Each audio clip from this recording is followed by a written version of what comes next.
Welcome to the fourth episode of the Christos Culture Podcast. Today I have here with me Cory, Frankie, and Huddy.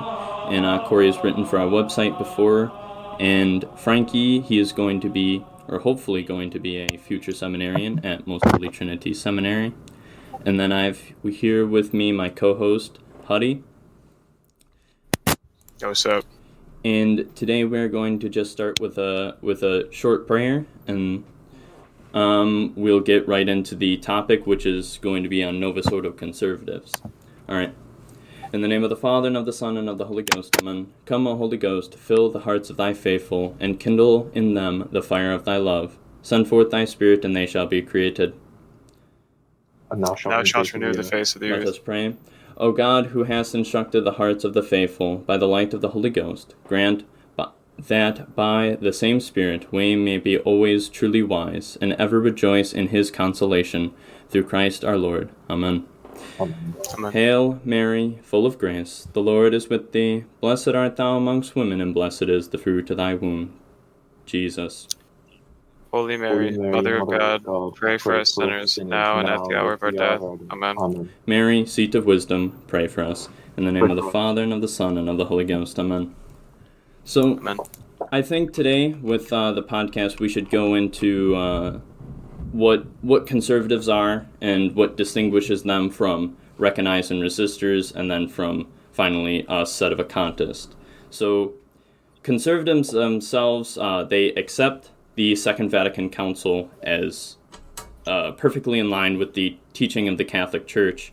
So they accept it as a valid council proceeding from the authority and perfectly orthodox, and saying that it's a different expression of past teaching and sort of a development of dogma. So there is no rupture with the past teaching of Vatican II, or the prior teachings to Vatican II, and the post-teaching of Vatican II. And they have this... To add to that, oh, I'm sorry. To add to that, even if they say there's a change, they'll just say it was just a disciplinary doctrine. Yes, that was able to be changed, which is actually false.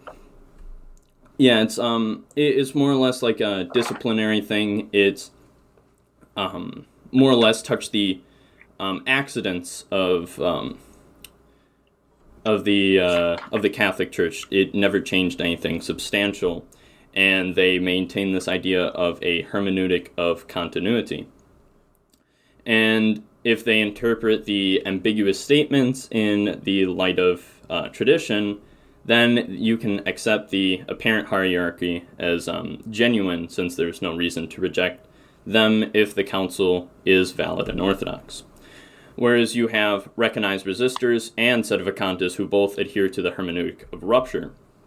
Now, recognized resistors will say that the Second Vatican Council is valid, proceeds from the authority of the Church, but nevertheless it's heterodox. It breaks with the past teaching. You get people like Dr. Taylor Marshall, for example, who pretty much is a crypto-sedevacantist, but accepts Jorge Bergoglio, but resists him to his face, So you have this break with past teaching, but they hold that it's a valid council, but it's a break. Therefore, we have to accept what is actual teaching from the Vatican, or from the magisterium. So they have this sort of sifting process of sifting out what's, quote unquote, orthodox, and then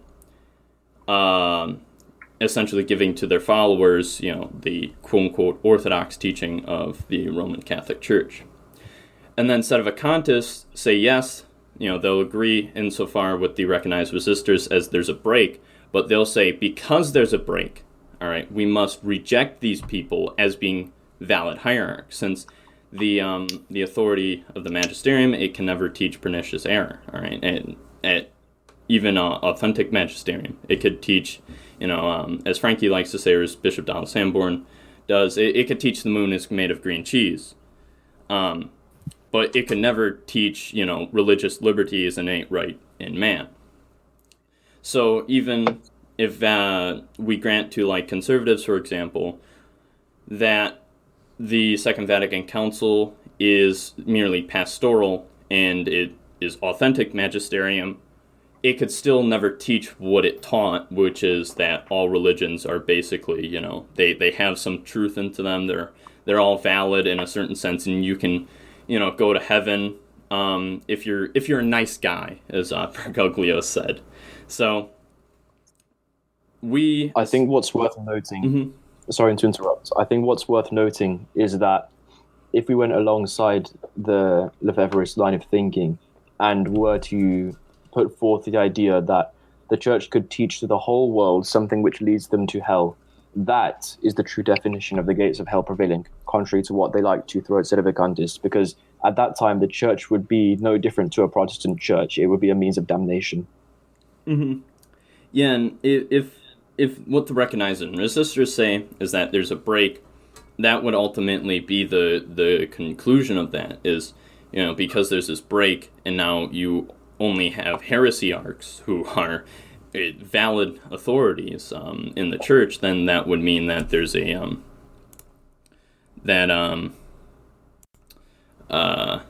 that there's ultimately a break in that the gates of hell have prevailed, as actually what that statement means, contrary to what R&R like to say about Sedevacantists, I would like to wonder where they get the historical precedent for a ragtag group of clergymen in Switzerland telling us what heresy is and isn't. Well, probably from other heresiarchs, the Gallicans. Yeah. But, so, as Sedevacantists, we have to reject this ecumenical, or quote-unquote ecumenical council, because there's a clear-cut break in tradition and teaching and what has been handed down to us. So it's not a valid council because it is heterodox. So we cannot accept it. And that is what leads us to the conclusion that Paul VI was a non-pope, that John the 23rd was a false pope, and that all the post-conciliar pontiffs who had partaken in this council are false Roman pontiffs. And you could sum it up like this. Conservatives, they recognize it as valid and orthodox. Recognized and resistors say it's valid, yet it's heterodox. And Sedevacantists say it's invalid and heterodox. And the logic there is, if it's orthodox, then it's valid, and if it's heterodox, then it's invalid. And then the R&R just kind of like this, holding middle ground, because they want to stay with Rome, but not really. So, and the issues with recognizing Vatican II as being orthodox, and I'm of the opinion that conservatives are ultimately worse than recognize and resistors, because recognize and resist ultimately see a problem, even though their ecclesiology is nearing heresy. It's wrong, and it depending on who you ask in the SSPX camps, it can be absolutely heretical or just tipping on that line. It's really not a conformity. But with the conservatives, they ultimately don't see a problem with what Vatican II taught, and they're just kind of this weird. They just kind of stick their head in the sand. Whatever Bergoglio is saying, that's what we have to do. We have to follow the Pope, and they get people kind of stuck in this mode of thinking of, well, there's nothing wrong with Vatican II. We just have to interpret it in the light of tradition. There's not too much wrong with it. Whereas most Sedevacantists will probably go from, being a conservative to R&R to actually a Sedevacantist. And, sometimes people get stuck in this, conservative camp where it's like, oh, you have the traditional Latin Mass, everything looks fine, and I just ignore what, that clown is saying in the Vatican. Yeah, I mean, I would personally see them as two sides of the same coin. That is to say, both of them have the same purpose in the end of keeping people attached to the new religion. With the conservatives, that's obvious, in as much as it reduces tradition to a high church wing where you have the smells and bells of the eternity of St. Peter. With the SSPX, it's a little more complex, in as much as they're constantly in dialogue with Rome. They constantly desire to be in what they call full communion, what the modernists call full communion with Rome. And ultimately, when one recognizes Francis as a true pope, there is a magnetic pull to him, because everyone knows, even if you try to argue against it, that a good Catholic is obedient to the pope. And so, because of that, there is a constant magnetic pull towards Francis, a constant pull towards dialogue that the SSPX will never escape from. I mean, they might be in a limbo state now, but eventually it's going to come to a head. It almost came to a head in 2012, but it'll come to a head again. That being said, the SSPX, in my mind, does hold a good stepping stone towards sedevacantism, in as much as it teaches people not to listen to modernists, although for the very wrong reasons. But as I say, in and of itself, it has the same incorrect goal, same evil goal as keeping people, that is keeping people united to the new religion. Mm-hmm. Yeah, and that's the thing. Like, the conservatives are ultimately, very bad at, or very good at keeping people in the new religion, because they don't see the problem. Joe Smo goes to his Latin Mass every Sunday. He's kind of a traditional Catholic in the outward senses, and maybe Father FSSP will tell them to ignore the luminous mysteries, or we'll just talk about that later, and they just kind of carry on, and there's really never nothing's ever talked about. Well, can I say something about the fraternity? Yeah, sure. So, from what I've gathered, the official position of the Fraternity of St. Peter is to accept the validity of Vatican II. It's basically the conservative position. But when I actually talk to the fraternity priests privately, many of them actually hold a recognize and resist position of Archbishop Lefebvre, which is very interesting. Well, yeah, that probably springs from the fraternity coming from the SSPX, but well, no, these guys are learning. They don't teach this at their seminary. This is all private stuff that they've. Oh yeah, well they need that outward sign of acceptance, because that's their 30 coins, to compare them to Judas. They get their beautiful churches in exchange for official silence on the teachings of Vatican II. You often get a very strong recognize and resist position from the clergy or the laity that attend that, but they are scared of splitting with Rome. Yeah, and that's where it comes from. It's like, you have this person teaching from the pulpit, this innate fear from splitting from Rome, despite the fact that it's teaching heresy, and they'll never outwardly exclaim that what Vatican II says is heretical. They won't even teach this from their pulpit, whereas I assume the SSPX would, although it's very hard to pin down what the SSPX actually believes, since even with the FSSP, they, some of the clergy there will hold this recognize and resist position. So it's kind of hard to pin it down at certain times. Well, it certainly doesn't help that there's secret sedevacantists among the SSPX. Yeah. As well, there'll be, those secret sedevacantists who will take out Jorge Bergoglio's name from the canon and stuff like that, and they just kind of remain within the SSPX for money reasons almost. So, yeah, I myself find that to be a big problem for various reasons. Firstly, we have the teaching of Jesus Christ to always say yes, yes, no, no, not to be vague about it. Mm-hmm. Being vague for me is a sign of modernism. And secondly, there was a Fraternity of St. Peter priest with whom I'd spoken years ago now, and he related to me the story of an Anglican priest who had Francis's picture in his sacristy and put his name in the canon, but it didn't really make any use. He still wasn't a Catholic, well, in the eyes of the modernists. Now, similarly, if we picture a Greek Orthodox priest in the 1950s who put Pope Pius XII's name in his liturgy, that still wouldn't make him nor his liturgy Catholic, in as much as he is officially separated from the Church of Christ. Now, in a similar way, the Lefebvrist priest who even omits Francis's name from the canon publicly shows himself to accept Francis as a true pope and to publicly adhere to the implicitly heretical teachings of the Society of St. Pius X. all for a little bit of money. Yeah, and it's like, you get this kind of position where it's like they don't actually take a stance. They personally believe it in their own time, but they don't help the faithful in hearing the truth. They just kind of want the money.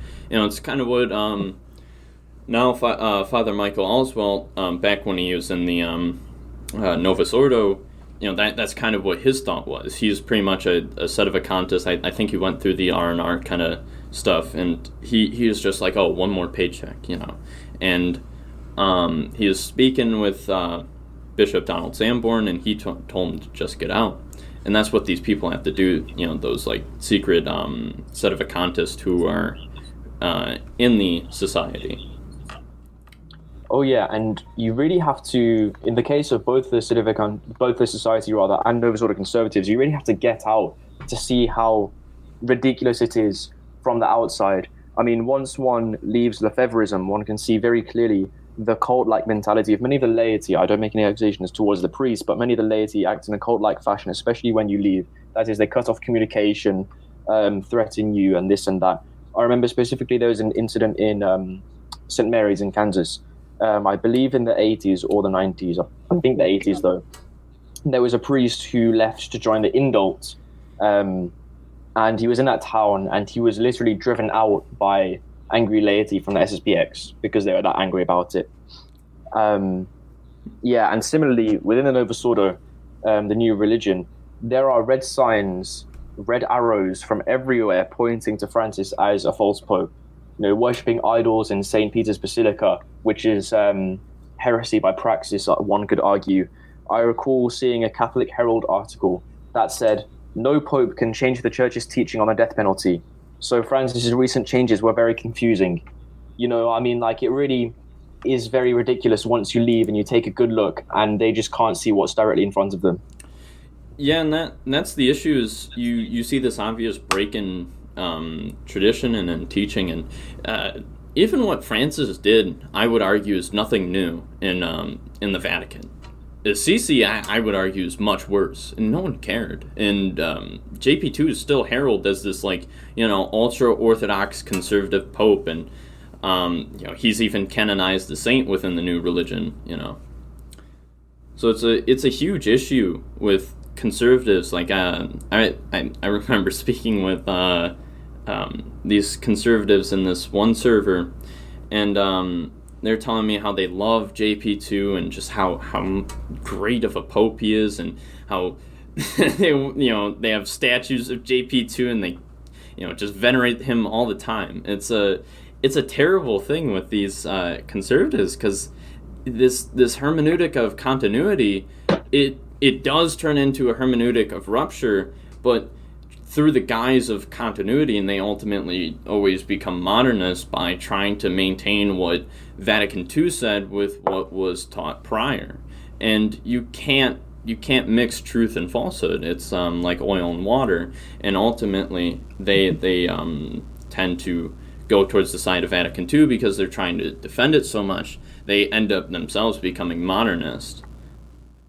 Oh yeah, I often like to say to people, with a Novus Ordo, it isn't like the new Mass. What I mean by that, it's an absolute faith killer, in as much as you go in and you either leave by becoming a traditionalist, you leave because you apostatize from the faith entirely, or you stay and become a modernist.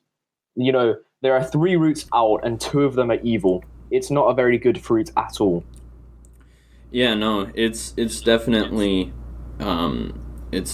not even a good fruit. And the thing with conservatives as well is, like, all these people are going there, and they don't even have valid priests. I mean, they're even like worse off than like schismatics. They at least have valid priests, whereas the Indults, they don't have that. There's no valid priests, so they have to get reordained.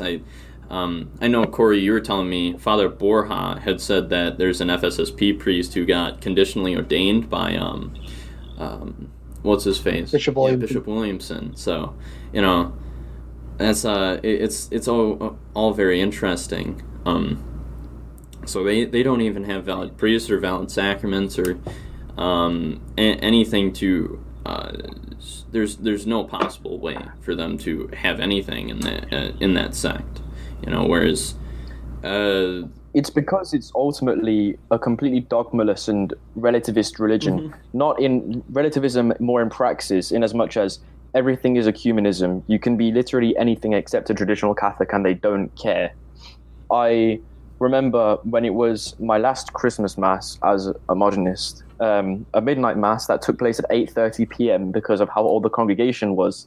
And a friend of mine, whom I recognized from school, was there. And this young man was an atheist and is an atheist. So I went up to him and asked him politely not to receive communion. His mother then told the priest, who then scolded me for telling an atheist not to receive communion. So, everything is open to everyone except for people that want to maintain the traditional faith. People often like to ask me why we can't just work in union with the modernists, and it's because you cannot have the traditional faith within this pluralistic, dogmalist religion. Because, recall what happened in, I think it was 1976, when Icone had that visitation, and they wanted to shut it down because they had the traditional liturgy. It's impossible to maintain a faith in union with the modernists, and it's absurd and a useless endeavor to do so anyway, because if you just go and have the liturgy whilst Pachamama is on the main altar, you're destined straight for hell. Full stop. Yeah, it's like, I know right now with the coronavirus stuff, they're not, the FSSP and like all those other groups where the, Marxist laws for the coronavirus are being highly enforced. They're not even handing out communion anymore because the modernists are forcing them to put communion in the hand, and they absolutely refuse to do that. So, you kind of have this high church versus low church, and all their superiors are of the low church, and they have to be obedient to them. And it's kind of like they compromise in being in union with these people, but communion in the hand, no. When our superiors tell us that, no. But when it comes to dogma or anything like that, we'll just ignore it, stick our head in the sand. It reminds me, near to me there's an Indult church called the Birmingham Oratory, founded by Cardinal John Henry Newman. And they do both the old and the new mass. And recently they were told they can only administer communion on the hand, and everyone's in an uproar because basically no one's going to receive communion there now. Because they all know within their hearts and their souls and their minds that communion in the hand is an evil liturgical discipline which leads souls to cease believing in the real presence of our Lord Jesus Christ in the most holy sacrament of the altar. But they refuse to draw the natural conclusions from that. There is a very concurrent trend within Novus Ordo conservatives and Lefebvrists, but they never draw the conclusions. They never look properly at doctrine. They just stick their heads in the sand like an emu or an ostrich. I forget which one. I think it's an ostrich. And just ignore everything important about the faith. Because, all they care about is the liturgy, but you can get to heaven without the liturgy. You can't get to heaven without the traditional faith.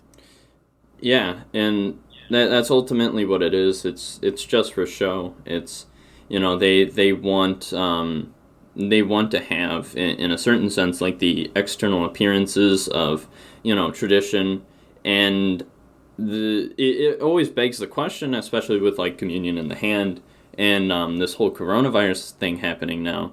If the hierarchs say to do this, and it has been allowed by the Pope, why wouldn't you allow communion in the hand?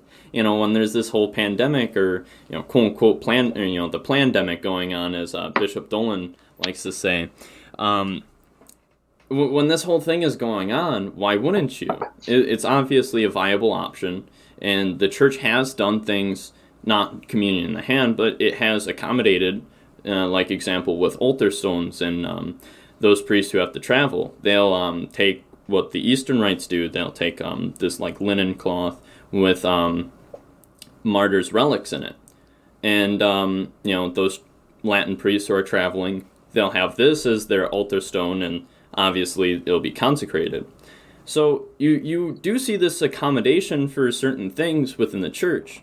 And if we're going to take this hermeneutic of continuity, then obviously this would just be, like what the Eastern rites do. And you could obviously take communion in the hand because, apparently there's no sacrilege from, the hermeneutic of continuity. There can't be. It can't be a sacrilegious act because you would fall under the condemnation of Trent, which is to say that if anything of the liturgy is an incentive to impiety, then you're anathema. So, these laity... It's also common sense as well. I mean, even aside from Trent, which is solemn magisterium, one can easily arrive at it through reason alone, inasmuch as the church binds me under the pain of law, under the pain of sin, to go to liturgy every Sunday, to go to Mass or Divine Liturgy every Sunday. So if there's something in there that leads me to hell or leads me to lose the faith, which leads me to hell, then the church is binding me to go to hell. But that's impossible. That's not the end to which the church nor jurisdiction at all is ordered. It's impossible that the church leads someone to hell. So either the gates prevail or Francis isn't the true pope. Yeah, and with conservatives, you can always kind of see this mindset, of recognize and resist. They kind of have to in certain things because, Rome goes a little too far in their mindset. It's I can't do communion in the hand because that's bad for some reason. I don't know. You can't call it a sacrilege because you have what goes against reason and then what goes against the Council of Trent. So you really don't want to get that anathema on you. So you can't say it's a sacrilege because... Oh yeah, they never go far as to say that, but they'll never receive in that hand. Yeah, never. No. Yeah, but they'll never say anything more than this is my preference because that's all they can say. You'll see those I always scoff at those people who get in the Novus Ordo communion lines and kneel down and stick their tongue out to receive communion. That used to be myself. That is, it's cope. It's just, It is, really. I mean, the whole idea behind Novus Ordo conservatism and Lefebvreism, well, to a lesser extent anyway, soft Lefebvreism, I would say, it makes tradition into a preference. And when you make tradition into a preference, you make God into a preference. That's never a good thing, ever. And it will never do good for you. Practically speaking, they're cafeteria Catholics. Oh, exactly. They always condemn liberals as cafeteria Catholics, but will never say the same of themselves, who pick and choose teachings of the new religion. Yeah, and you have this kind of idea because they accept Vatican II, and it's Orthodox, but they'll just pick and choose what they want to accept from the council, or they'll kind of just interpret it in the quote unquote limelight of tradition, and they pick and choose what they want, or they just end up becoming modernist, and that's the whole issue. It's Vatican II, and that's why they ultimately end up becoming modernist. So, and I'd say another issue with the Novus Ordo conservative who has actually, I want to say one last thing on the pick and choose thing. I specifically went to go talk to a Novus Ordo priest about sedevacantism, and he literally conveyed perfectly this pick and choose thing, because he told me that communion in the hand was a sacrilege, but he would normally go to the Sunday Novus Ordo masses and give out communion in the hand. Wait, so he gives out communion in the hand?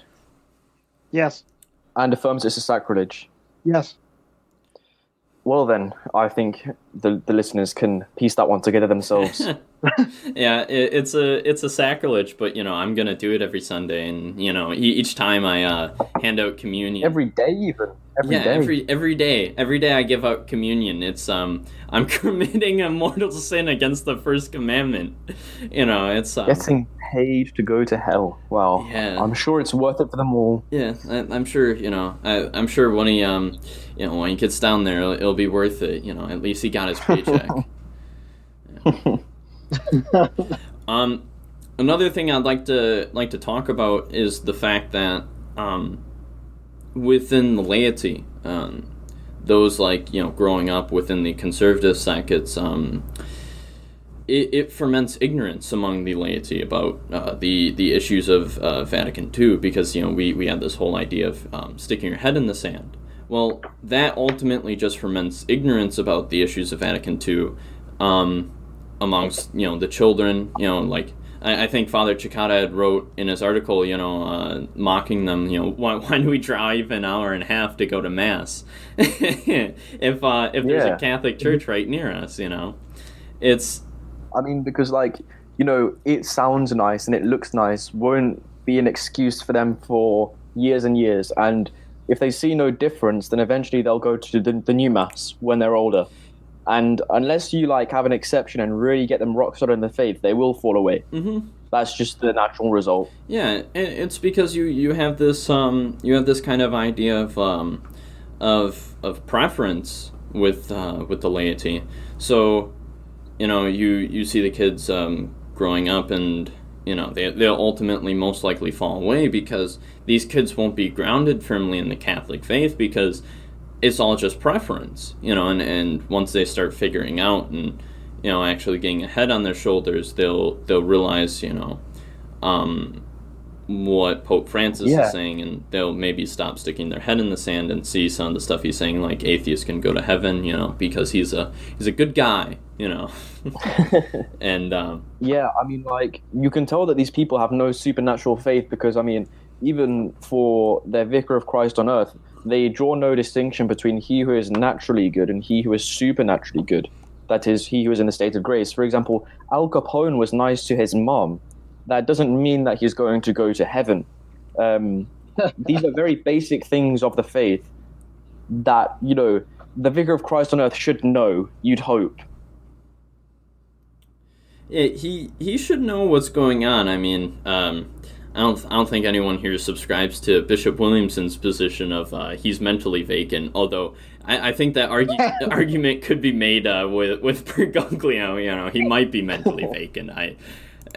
From the things he's said, it kind of looks like he's mentally vacant. With the I myself would see it as something far more sinister. I think Bishop Williamson does too, but I think he's just trying to make excuses for himself. You tend to get also a very virulent strain of anti-sedevacantism. I recall in the past week or so, there were two people on Twitter who announced themselves as sedevacantists in 2 consecutive days, so one after the other. And this caused uproar for days on end because everyone was going after sedevacantism virulently.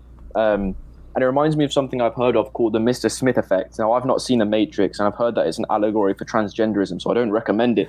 But this Mr. Smith effect is essentially you just talk to someone about anything, but as soon as you mention something like 9/11 was an inside job, then suddenly Mr. Smith appears in them, and they attack you and defend what the government says, and so on and so forth.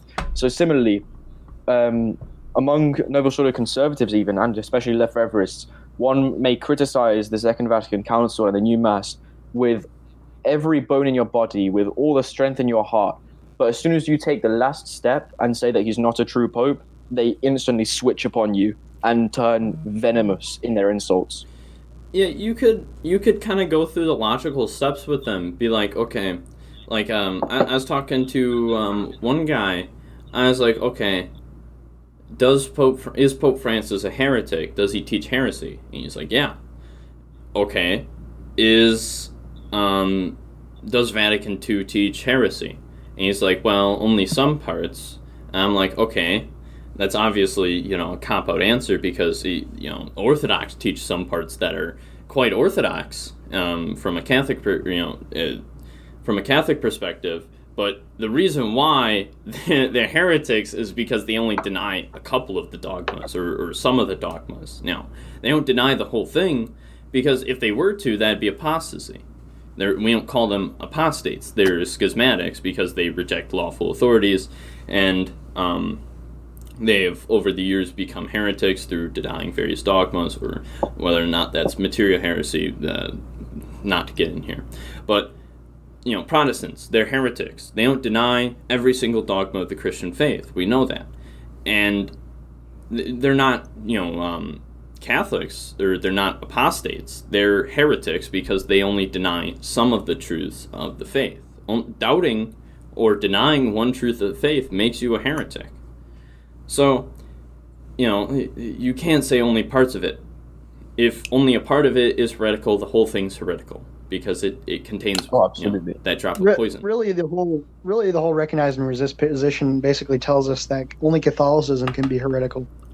Yeah. Yeah. It's it's like Well, I mean, honestly, when one takes an unbiased look from outside and you think to yourself, could Catholic authorities teach a religion which isn't Catholicism? Mm-hmm. Any man on the street, when posed that question, would instantly answer no. It's only the warped mind of the Iconians that would say otherwise. Mm-hmm.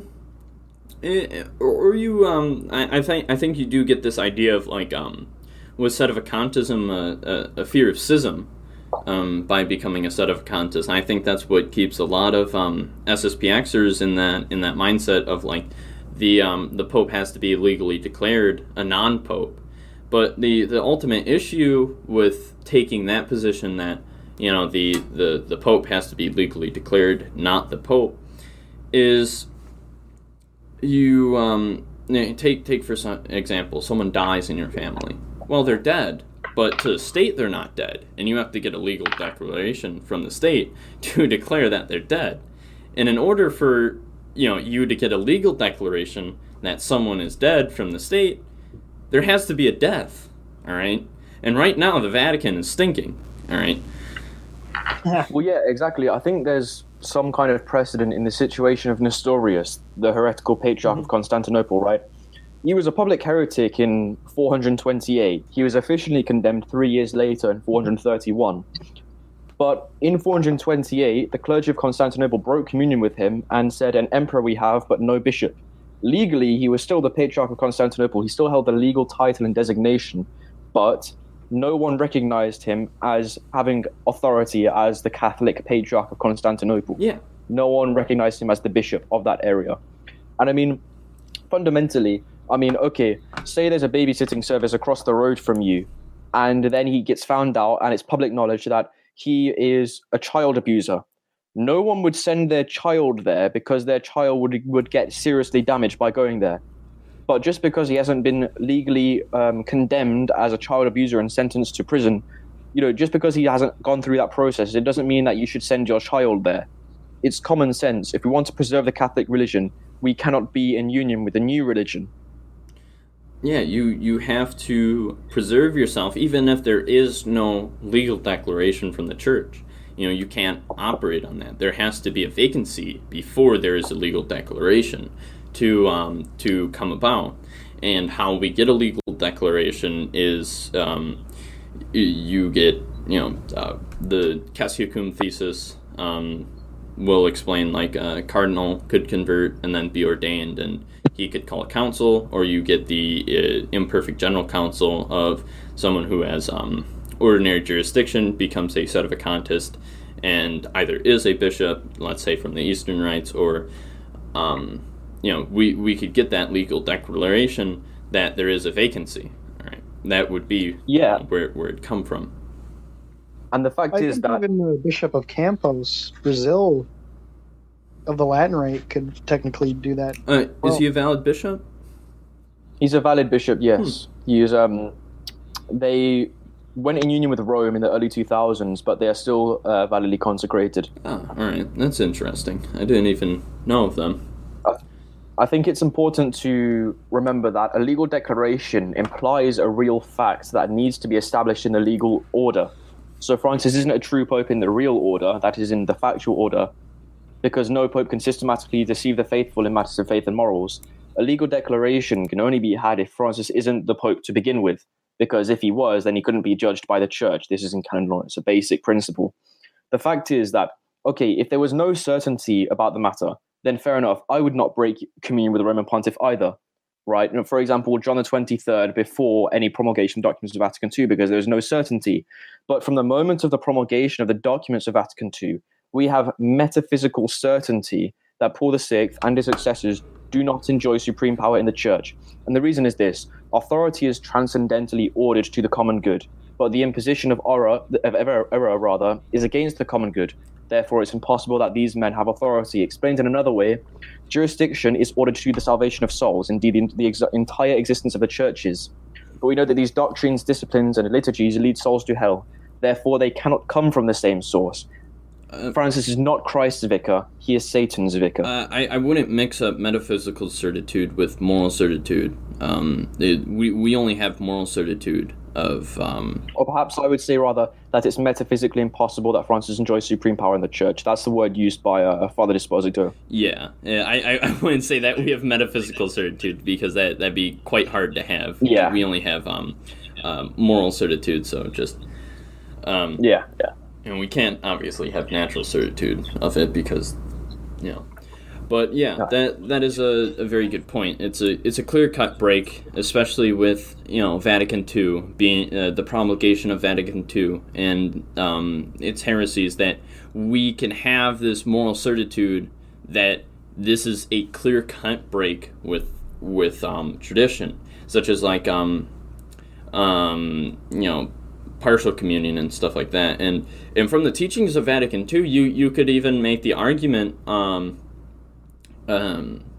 that Sedevacantists themselves, from the limelight of Vatican II, are in no way deprived of salvation due to what Vatican II said in Unitatis Redempti Gratio. Yeah, I know, it's very funny because, I mean, these the Novus Ordo conservatives in particular will laud the Orthodox as their brothers in Christ, their apostolic brethren, but they will do absolute the opposite for Sedevacantists. I've seen more insults towards Sedevacantism than I have Protestantism, which is insane. Yeah, and it kind of always harkens back to what Archbishop Fulton Sheen said, actually. If I were not a Catholic, I would look for the most hated church, and amongst Catholics, I think it's like 1 Peter 5. It called it Luciferianism. I think that was referring to an old heresy in the church, though. But I found that title particularly amusing because I don't think anyone really knows what Luciferianism is as like a heresy in the church. So it's almost like it's like a propaganda technique that they're calling us like Satanist. Oh, absolutely. So you get these like wild insults hurled at us, and it's like Well, I mean, it's very simple. No one started recognizing Francis as the true pope because they got insulted online. Yeah. Like a few pixels in the shape of an insult never made me any more inclined to recognize Francis as the vicar of Christ on earth, ever. I think it should also be taken for Sedevacantists as well that no insult towards Novus Ordo conservatives or Sedevacantists, though they have their issues. Our issues with them are merely theological. It's not with them personally. I don't hate any conservative because they're such. The whole goal here is not to insult anyone, and no one ever wants to do that. We don't want to cross that line of hurling, like you're stupid, you're dumb. Obviously, these people, they some of them we could argue are confused maybe, but we don't want to hurl insults because generally we want to keep with Christian charity, and we don't want to, draw them away. So, even though they insult us, we shouldn't do the same to them. It's merely a theological issue, and that's the grounds we're addressing Vatican II on, is a theological ground, not how stupid the person you're arguing is, all right? Yeah. But, in the conservative kind of position, as like Father Cicada says, Jorge Bergoglio almost becomes this cardboard pope. Someone you ignore, you pull the string, and he says something stupid, and then you're like, oh, we'll just ignore that. What was the recent things Bergoglio has said, or during his pontificate? It's been like, there is no God spray, it's only the persons. There There is no Catholic God. Yeah, there is no Catholic God. Who am I to judge? A favorite of mine is his 2019 Corpus Christi sermon, where he refers to the most holy sacrament of the altar as Jesus who becomes bread and God contained in a piece of bread. This is the heresy of impanation, which basically says the Eucharist is, well, it's God becoming bread, rather than bread becoming God, which is transubstantiation. Actually, it's the exact inversion of Catholic doctrine, which is a running theme in the new religion, I would say. I actually think he said the same thing during last Corpus Christi, during this passing Corpus Christi on Twitter. He said that God is in the bread. That's pretty funny, seeing that just on my Twitter feed. I was like, wow, you can't even get away from it. It's not even like, you sift through something and you find something heretical. It's in your face. It's never going away. You always have this, I think the conservative probably perpetually struggles with heart problems because they have to wake up every day to see what Bergoglio has just said and what they have to apply hermeneutics of continuity to. It's when the change in the death penalty and the catechism was going on, I was still a Lefebvrist, or somewhere in between Novus Ordo conservatism and Lefebvrism. And I remember at the time when the change came out, everyone was running wild and thinking of becoming a sedevacantist, and I was frantically trying to reconcile it in my own mind and stop people from becoming a sedevacantist. Every time a new change comes out, people are more likely to become a sedevacantist. Oh yeah, it's that's why I've been hoping that Bergoglio or hopefully Francis too, bans the traditional Latin Mass and revokes the Benedict XVI motu proprio on it. Because that actually helped the sedevacantist position so much more, is because that's why people are conservatives, is because they have this they have the indult, they have their traditional Latin Mass, the incense smells nice, and they can just kind of ignore what goes on in Rome.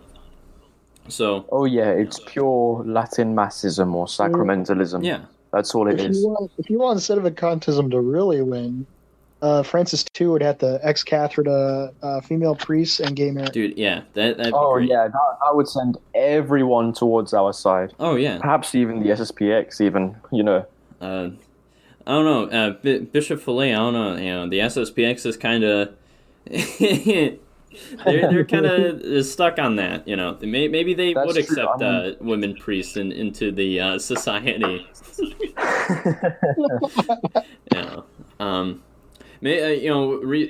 Actually, I probably shouldn't bring up that. I'm gonna refrain, but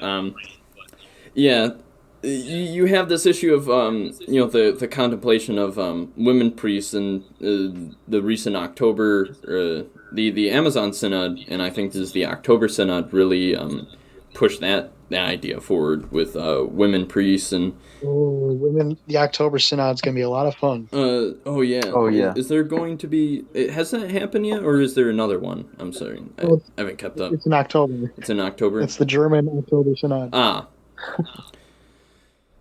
Anyways, but Synodale Weg.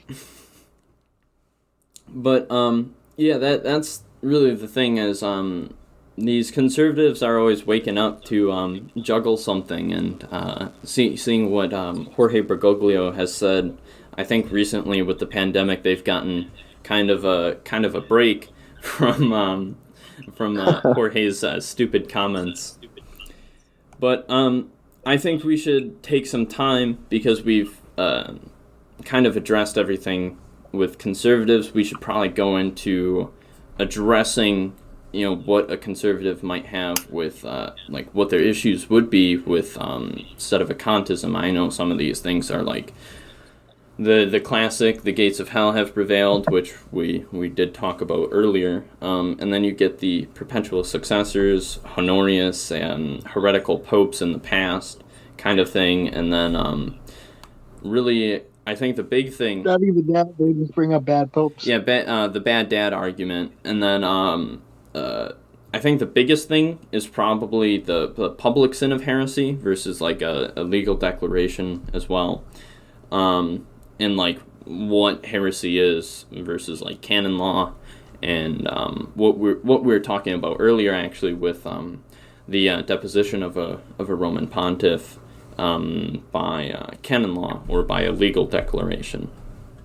So I think the first thing we'll address, a lot of people have issue with, is perpetual successors, and if there is no perpetuity of perpetual successors, there's not a living Roman Pontiff, then that means Vatican I was false in its teaching.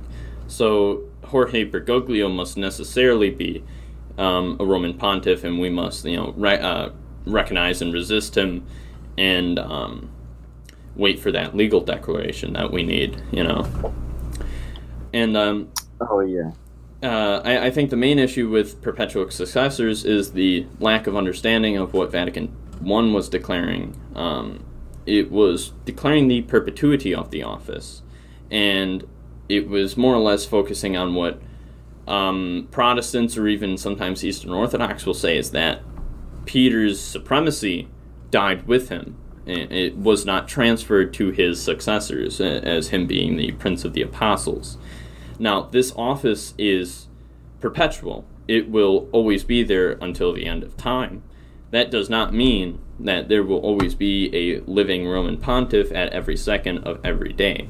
And we can obviously see this with the longest papal interregnum, with like a death being 3 years, or we could even bring up the Great Western Schism when there's 3 popes, and you could argue that there was, in a certain sense, a sedevacante, even though there is a valid pope, because a doubtful pope is, in fact, no pope at all, even if he is valid. Well, yeah, in the practical order, there was no stability, there was no certain Roman Pontiff. I mean, the fact is that our Lord promised... You can almost say that there was no universal acceptance. Well, yeah, exactly. Oh, wait. And I mean, yeah. And the thing is, our Lord promised perpetual papacy. Now, what this meant is, so the supreme power of jurisdiction can exist either in act or in potency. It always exists in act when there is a Roman Pontiff, because all jurisdiction comes from the Roman Pontiff.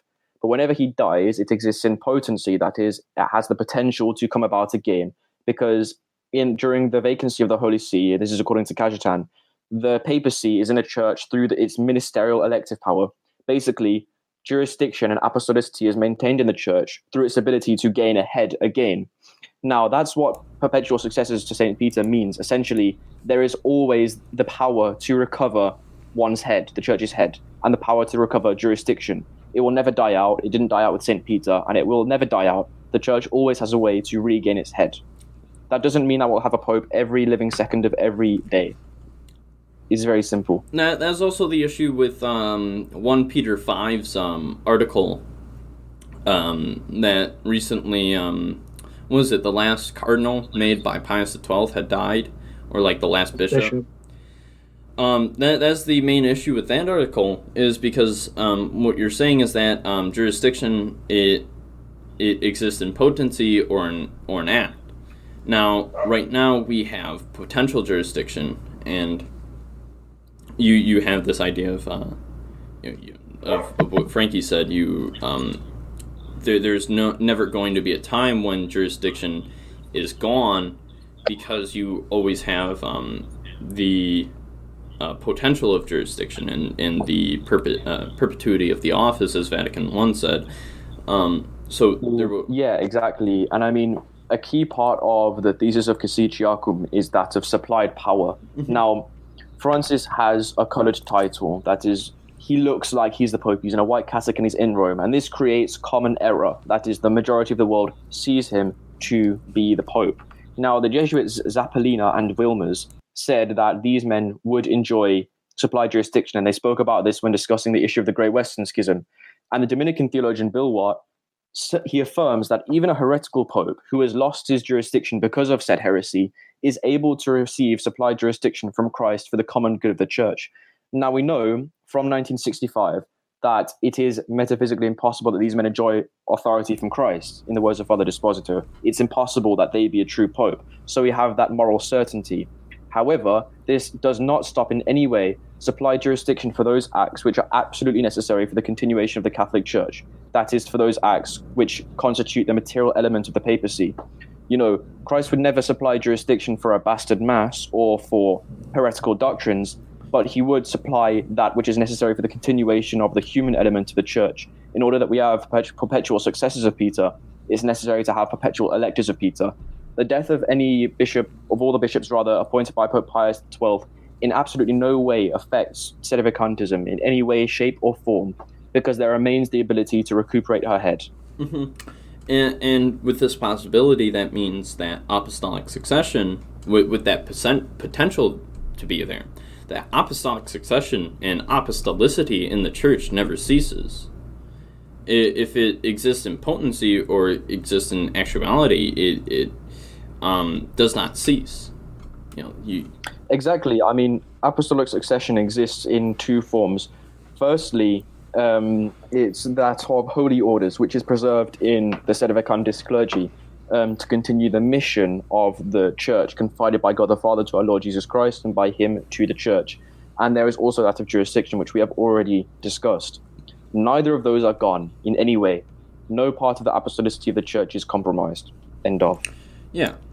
You can't, due to the marks of the church and what Christ promised us, it is a matter of faith that apostolicity can never cease. And really the main issue with conservative polemics is, well, you have this issue of disproving, you try to disprove sedevacantism. Well, when you do that, you really just cut off your nose to spite your faces, because you're just disproving or trying to disprove the Catholic religion.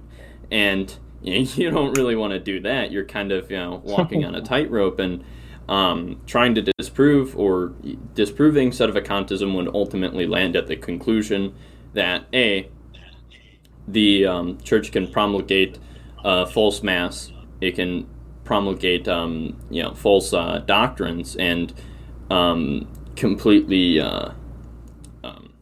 change what it believes. You have this element of modernism, the evolving of dogmas, and that would essentially render Catholicism completely false. So when conservatives do these polemics, it's just you're just trying to disprove Catholicism. Absolutely. And when recognizing resistors bring up, heretical popes, or even conservatives bring up heretical popes, because obviously Francis is quite clearly a heretic. Anyone with a brain and two eyes can see that. It's you see that, and then they bring up these cases of like Honorius and who are the other like heretical pontiffs they bring up? They accuse people like Liberius and other popes like that, and John the 22nd. Yeah, John the 22nd. When you say that there have been heretical popes in the past, not just bad popes, all right. There's a difference between a heretic, all right, who's outside the church, and a moral reprobate, all right. I think there's, Well, the thing is, anyway, these popes, well, it's just pure slander. Mm-hmm. Because these men weren't heretics. St. Bellarmine wrote an entire book called Papal Error, a defense of popes said to have erred in faith.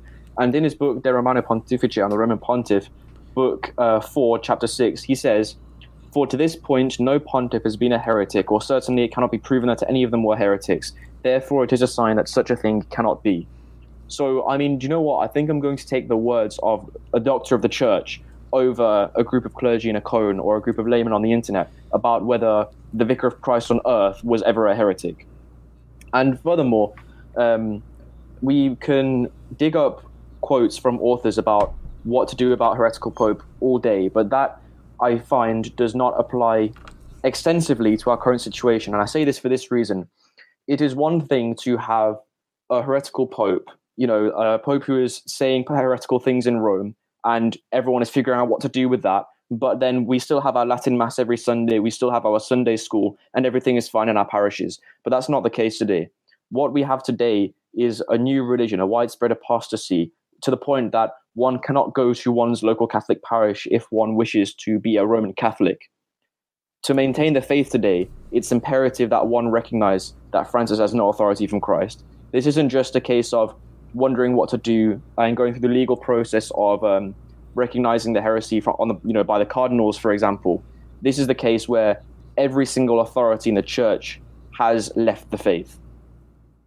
And we should clarify why we say apostasy and not heresy.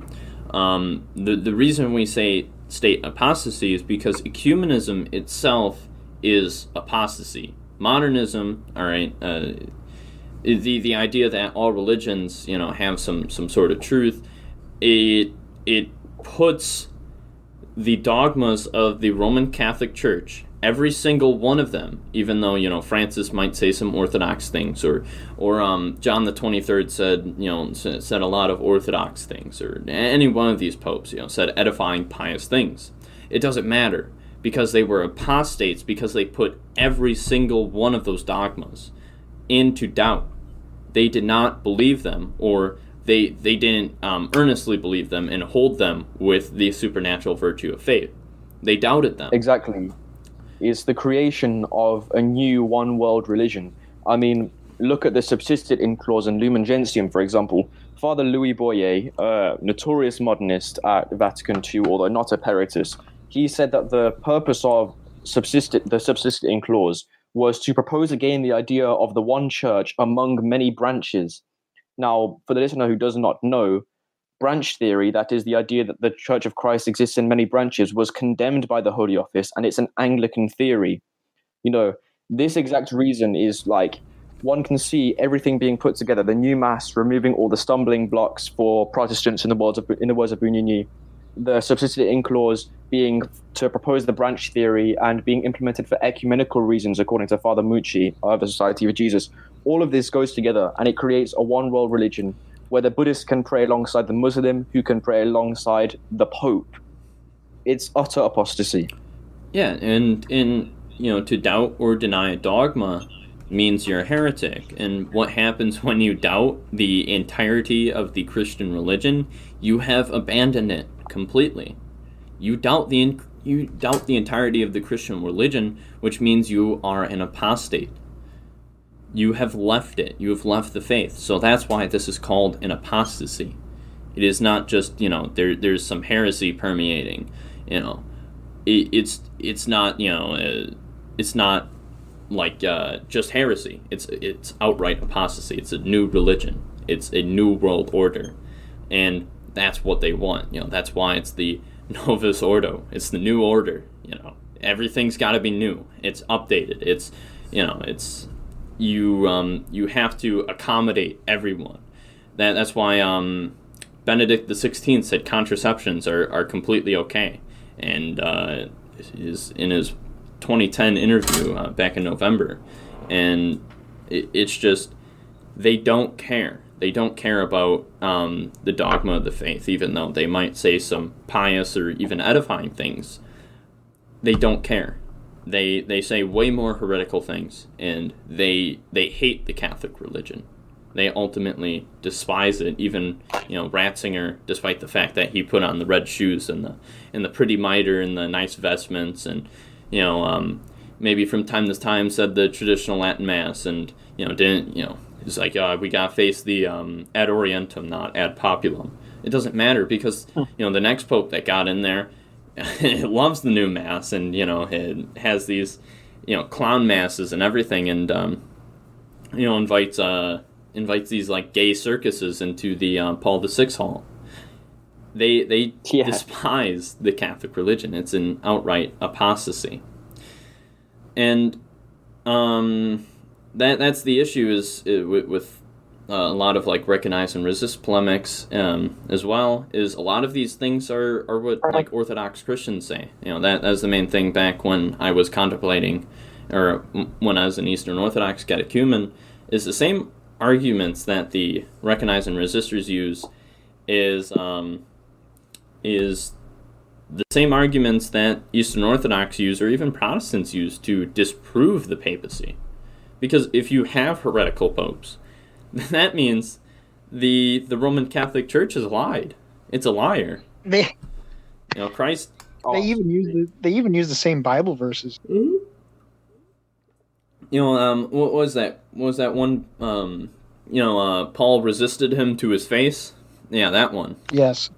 I consistently use that one, and that's the same thing that Protestants and Eastern Orthodox use, and it's just to disprove the papacy. And they ultimately, by adhering to these positions, disprove the Catholic religion, or try to disprove it.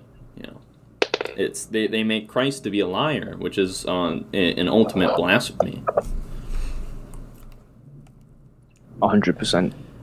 I think another position which we kind of covered is a long vacancy. We've had such a there's no way Christ could ever let this long vacancy for 62 years. There's no way that could ever happen, right? That's a completely ridiculous argument to me. I mean, why not? I'm sure most people before the Great Western Schism would never have thought that Christ could permit that there be three men vying for the papacy at the same time for 40 years on end. But it happened. And I'm sure no one before 1958 would have thought that what happened today could happen. That the new Mass be reconciliable with an Anglican liturgy. You can literally make them almost exactly the same. But it did happen. Actually, we must never be too ready to... Sorry? In some cases, the Anglican liturgy is actually more traditional. Yeah, exactly. I've seen. We must never be too ready to pronounce on what God may permit. Yeah, I've seen Lutheran services. I've seen Lutheran services that are a bit more traditional than the local Novus Ordo conservative or local Novus Ordo parishes. Even the Novus Ordo is more Protestant than the Protestants. So, you got something going for you. Absolutely. But with a long vacancy, it's never been something. Yes, it was highly improbable that something like this would ever happen. But improbability does not mean that it cannot happen.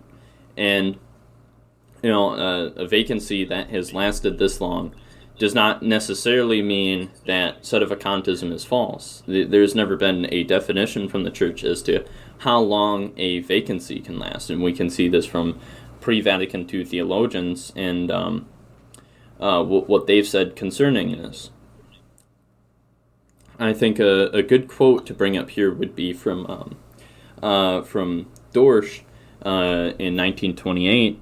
He says, quote, "The Church, therefore, is a society that is essentially monarchical. But this does not prevent the Church, for a short time after the death of a pope, or even for many years, from remaining deprived of her head. Her monarchical form remains intact in this state. Thus, the Church is indeed then a headless body. Her monarchical form of government remains, though in a different way. That is, it remains incomplete and to be completed, as the potency that Frankie was talking about. The apostolicity does not cease when there's not jurisdiction. It needs to be completed. It has lost something, but there's always that potential to fulfill it. The ordering of the whole submission to her primate is present, even though the actual submission is not. For this reason, the See of Rome is rightly said to remain after the person sitting in it has died.